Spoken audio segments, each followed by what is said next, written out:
Welcome to burning topic. 2024 కురుక్షేత్రంలో ఆ 3 క్షేత్రాలే highlight కాబోతున్నాయట. ఇప్పటికే ఒక క్షేత్రం పూర్తయిపోయింది, మరి రెండో లైన్లోకి వచ్చాయి. అవి కూడా శతాబ్దాల నుంచి తకరారు నడుస్తున్న ఆలయాలు. ఇప్పుడు ఆ ఆలయాల చుట్టూరా రంజు రాజకీయం మొదలైంది. అదేంటో ఇవాల్టి బర్నింగ్ టాపిక్ లో చూసేద్దాం.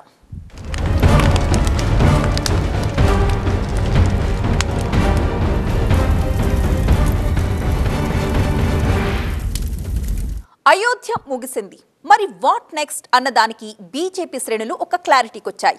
శతాబ్దాలుగా పరిష్కారం కాని సమస్యలకి సమాధానం దొరకాలంటే కేవలం తమతోనే సాధ్యమని అయోధ్యని రిఫరెన్స్ గా చూపించి మరొక 2 సమస్యలు కూడా తమ అజెండాలో ఉన్నాయని చెబుతోంది. ఆ 2 అంశాలు కూడా హిందువుల మనోభావాలకి సంబంధించి చాలా కీలకం. మరి అయోధ్యతో పాటు ఈ 2024 ఎన్నికల్లో ప్రచారాస్త్రాలు కాబోతున్నాయా?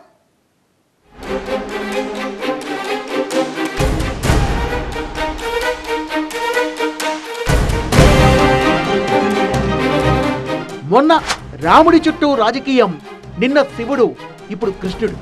ఇలా మసీదులు మందిరాల చుట్టూ వివాదాలు, ఆ వివాదాలే రాజకీయంగా వినిపించే నినాదాలుగా మారిపోతున్నాయి. ఇప్పుడు కూడా పాత వివాదానికి కొత్త నినాదాన్ని జోడిస్తూ సరికొత్త రాజకీయానికి తెరలేచింది.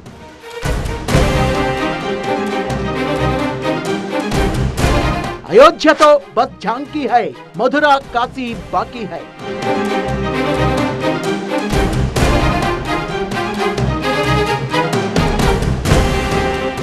అయోధ్య జస్ట్ ట్రైలరే భాయ్, ముందుంది అసలు సినిమా అంటూ సోషల్ మీడియాలో అప్పుడే నినాదాలు మొదలయ్యాయి.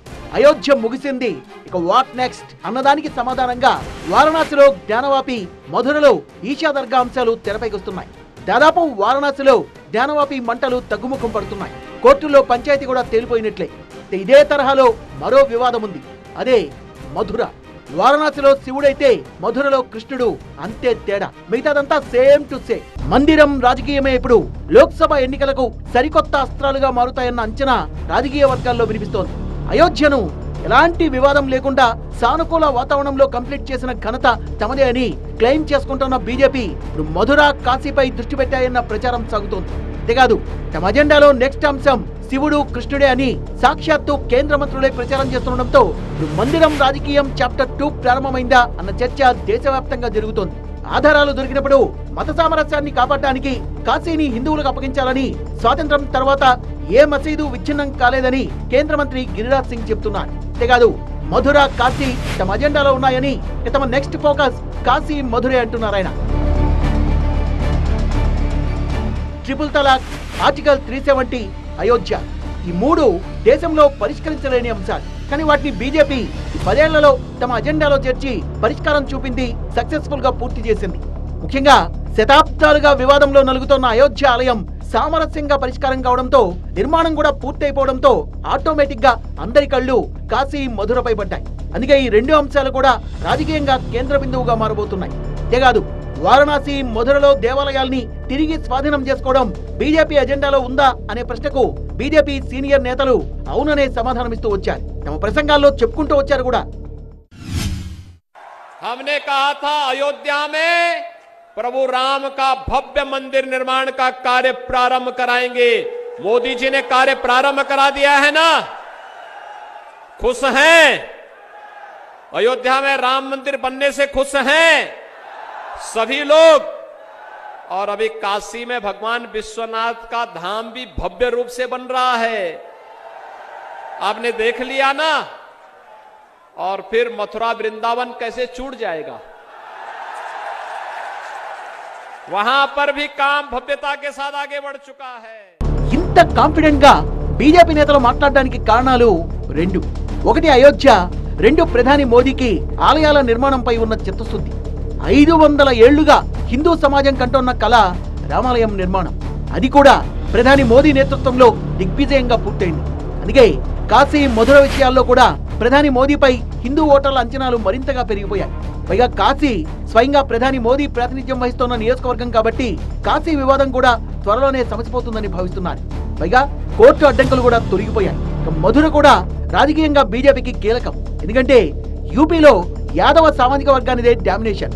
కృష్ణుణ్ణి కులదైవంగా పూజించే యాదవ సమాజం ఇప్పటి వరకు సమాజ్వాదీ పార్టీకే గంపగుత్తగా మొగ్గు చూపేది. కానీ అయోధ్య తర్వాత ఆ కమ్యూనిటీలో కూడా మోదీపై విశ్వాసం పెరిగిందన్న విశ్లేషణలు వస్తున్నాయి. ఏళ్లుగా పరిష్కారం కాకుండా ఉన్న మధుర అంశం మోదీతోనే సాధ్యమయ్యే అవకాశం ఉందన్న అభిప్రాయం యాదవ వర్గంలో బలంగా ఉందన్న ఓ టాక్ అయితే నడుస్తోంది ఇప్పుడు. అందుకే మధుర సమస్యకు కూడా మోదీ పరిష్కారం చూపిస్తే ఉత్తరప్రదేశ్ రాజకీయాలు సమూలంగా మారిపోతాయన్న ప్రచారం జోరందుకుంది. మోదీ ఆ దిశగా ఆలోచిస్తారా? కాశీ మధురల్ని రాజకీయంగా వాడుకునే ప్రయత్నం చేస్తారా అంటే ముమ్మాటికి కాదన్న సమాధానమే వస్తోంది. ఇందుకు కారణాలు కూడా లేకపోలేదు. అయోధ్యలో రామ్లల్లా విగ్రహ ప్రతిష్ఠ సందర్భంగా మోదీ తన తదుపరి కార్యాచరణ ఏంటో తన మాటల ద్వారా విస్తృతమైన సమగ్రమైన అర్థాన్నిచ్చారు. మతపరమైన అజెండాలకు మించిన సమస్యలు దేశంలో చాలా ఉన్నాయని, దేశాన్ని పునర్నిర్మించడానికి రామమందిరం ఒక లాంచింగ్ ప్యాడ్ లాంటిదని చెప్పుకొచ్చారు. भव्य भारत का आधार बनेगा और यही तो है देव से देश और राम से राष्ट्र की चेतना का विस्तार. అయోధ్య తర్వాత వాట్ నెక్స్ట్ అన్న వారికి మోదీ ఇచ్చిన సమాధానం ఇది. ఇక నుంచి దేశ నిర్మాణంపై దృష్టి పెట్టాలని అయోధ్య వేదికగా పిలుపునిచ్చారు మోదీ. దేవ్ సే దేశ్, రామ్ సే రాష్ట్ర్ మర్మం అదే. దేవుడి నుంచి దేశం వైపు, రాముడి నుంచి రాజ్యం వైపు ప్రయాణిద్దామంటున్నారు మోదీ. బలమైన, ఘనమైన, దివ్యమైన భారత్ ను వచ్చే 1000 ఏళ్ల కోసం నిర్మించాలి. దేవ్ సే దేశ్, రామ్ సే రాష్ట్ర్ ఇది మన నినాదం కావాలి అన్నది మోదీ మాట. కానీ అందుకు విరుద్ధంగా ఇప్పుడు వినిపిస్తోన్న నినాదం అయోధ్యతో బస్ ఝాంకీ హై, మధురా కాశీ బాకీ హై అన్నది. మోదీ మాటల్ని బట్టి రాముడితోనే మందిర రాజకీయం ఆగాలి, కానీ అది అసాధ్యంగా కనిపిస్తోంది.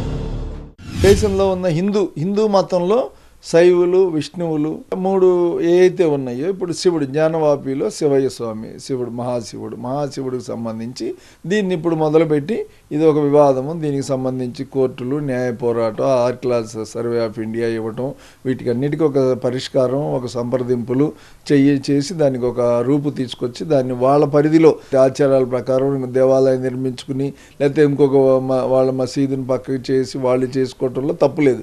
దాన్ని కూడా రేపు దేశవ్యాప్త కార్యక్రమంగా తీసుకురావటం.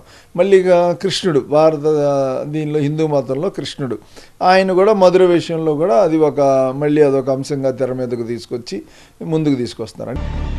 2024 ఎన్నికల్లో హిందుత్వ అంశంపైనే ఎక్కువగా ప్రచారం జరుగుతుందన్న విశ్లేషణలు ఉన్నాయి. అంతేకాదు ఎలక్షన్లో రామమందిరంతో పాటు మధుర, కాశీ అంశాలు కూడా హైలైట్ అయ్యే అవకాశం ఉంది.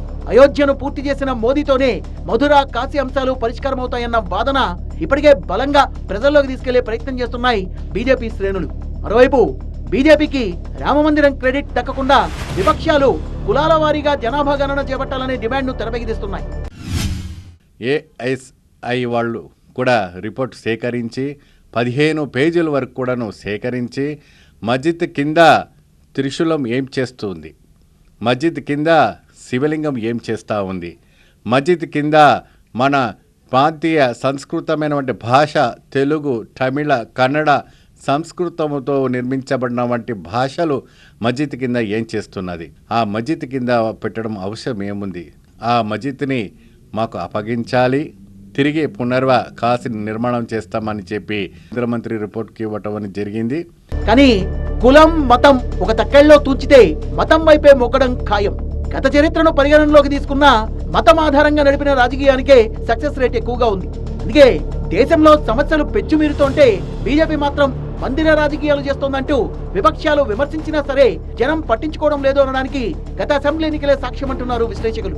దేశంలో నిరుద్యోగం పెచ్చుమీరిందని, నిత్యావసరాల ధరలు ఆకాశాన్ని అంటుతున్నాయంటూ దేశ సమస్యలపై విపక్షాలు ఏకరువు పెట్టినా రాజస్థాన్, మధ్యప్రదేశ్, ఛత్తీస్గఢ్ లాంటి రాష్ట్రాల్లో బీజేపీకే పట్టం కట్టారు ఓటర్లు. అంటే సమస్యల కంటే, కులం కంటే మతం టాపిక్కే ఇక్కడ హైలైట్ అవుతోందన్నది విశ్లేషకుల వర్చ. ఇప్పుడు అయోధ్య ఎలాంటి వివాదం లేకుండా, ఏ వర్గం నుంచి వ్యతిరేకత వ్యక్తం కాకుండా సక్సెస్ఫుల్ గా నిర్మాణం పూర్తి చేయడం మోదీ చేతులతోనే సాధ్యమైందన్న భావన మెజార్టీ హిందూ వర్గాల్లో వ్యక్తమవుతోంది. పైగా విపక్షాల కూటమి రాముడి విగ్రహ ప్రతిష్టాపనను దూరంగా పెట్టడం కూడా కమలానికి కలిసొచ్చింది. ఈ సందర్భంలో కాశీ, మధుర అంశాలు కూడా రాజకీయంగా ఇప్పుడు హాట్ చర్చకు తెరలేపుతున్నాయి. మధుర, కాశీ ప్రస్తుతం కోర్టులో నలుగుతున్న అంశాలు. ఈ రెండింటిపై హిందూ ముస్లిం సంఘాల మధ్య దశాబ్దాలుగా పోరాటం సాగుతోంది. ఈ మధ్య జ్ఞానవాపిపై ఓ కీలక సర్వే కూడా జరిగింది. కానీ సర్వే నివేదికని ముస్లిం కమిటీలు పూర్తిగా ఖండిస్తున్నాయి. అయోధ్య సమస్యపై ఇరు వర్గాల మధ్య సయోధ్య కుదిరింది. మరి మధుర కాశీ విషయంలో అలాంటి ఏకాభిప్రాయం వస్తుందా? అసలు మధుర కాశీ వివాదం ఎక్కడ మొదలైంది, ఎలా మొదలైంది? జ్ఞానవాపి మధుర వివాదాలు ఇప్పటివేం కాదు, దశాబ్దాలుగా నలుగుతున్న సమస్యలే. కానీ ఇప్పుడు వాటికి చట్టం ప్రకారం పరిష్కారం కనుగొనే ప్రయత్నాలు ముమ్మరమయ్యాయి. ఈ రెండింటిలో అత్యంత వివాదాస్పదంగా మారిన అంశం వారణాసిలోని జ్ఞానవాపి. ఏళ్లుగా నడుస్తున్న ఈ వివాదానికి ఇప్పుడిప్పుడే పరిష్కారం దిశగా అడుగులు పడుతున్నాయి. మసీద్ కింద పురాతన హిందూ ఆలయం అవశేషాలున్నాయంటూ ఆర్కియాలజీ డిపార్ట్మెంట్ ఓ సర్వేను కోర్టుకు ఈ మధ్యనే అందించింది. ఏఎస్ఐ సర్వేలో మరికొన్ని అంశాలు వెలుగులోకి వచ్చాయి. శివలింగం భాగాలు, హిందూ దేవతల ధ్వంసమైన విగ్రహాలు మసీదులో ఉన్నాయి. వాటి ఫోటోల్ని కూడా విడుదల చేసింది ఏఎస్ఐ. ఈ ఫోటోల్లో హనుమాన్, గణేశ, నంది విగ్రహాల చిత్రాలు, కొన్ని పానవట్టాలు, కింది భాగం లేని శివలింగం ఉన్నాయి. శతాబ్దాల నాటి నాణేలు, పర్షియన్ లిపిలో సున్నపరాయి శాసనం, రోలు ఉన్నాయి. మసీద్ కింద భారీ ఆలయం ఉండేదని నివేదిక నిరూపిస్తోందంటూ హిందువుల తరపు న్యాయవాదులు చెప్తున్నారు. అంతేకాదు ఆలయం రాతి స్తంభాలనే కాస్త మార్చి మసీద్ నిర్మాణంలో వాడారని నివేదిక తేల్చి చెప్పింది. ఏఎస్ఐ నివేదికతో అంజుమన్ అంజామియా మసీద్ కమిటీ విభేదిస్తోంది. నివేదికలో కొత్త అంశాలేం లేవని, గతంలో కూడా అవి ఉన్నాయని ఏఎస్ఐ చెప్పిందంటున్నారు. అంతేకాదు ఇప్పుడు బయటపడ్డ ఆనవాళ్లకు సంబంధించిన రాళ్ల వయసు ఎంత అనే అంశాలపై ఏఎస్ఐ ఇంకా ఎలాంటి నిర్ధారణకు రాలేదని, సర్వేలో ఉన్నవన్నీ ఏఎస్ఐ అభిప్రాయాలు మాత్రమే తప్ప నిపుణుల అభిప్రాయాలు కాదంటోంది మసీద్ కమిటీ. సో కేవలం ఏఎస్ఐ నివేదికతోనే ఈ వివాదం సమసిపోయేలా కనిపించడం లేదు.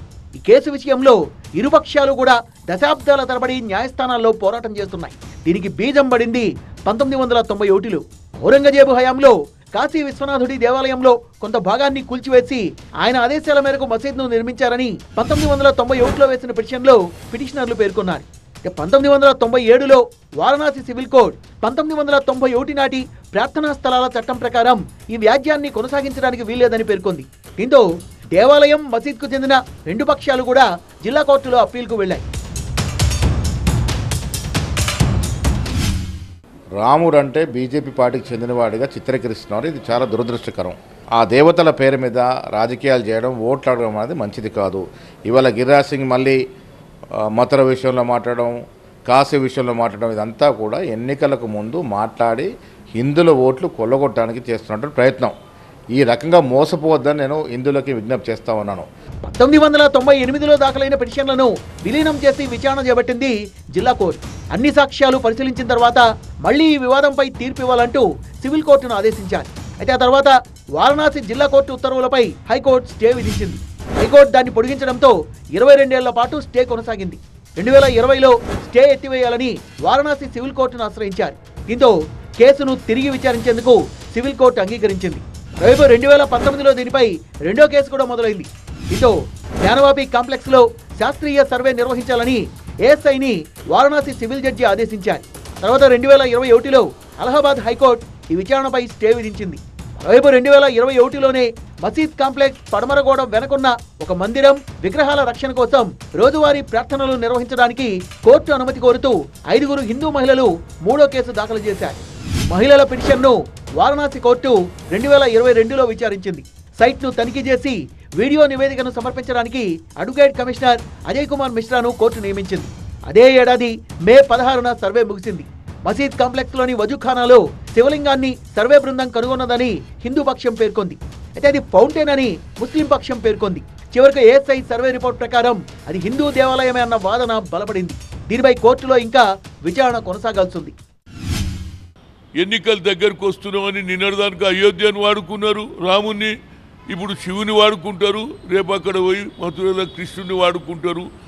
వీళ్ళు కేవలం దేవుళ్ళ పేరు మీద రాజకీయం చేసి ప్రజలకు ఇచ్చిన హామీలనేమో తుంగలో దొక్కేస్తారు.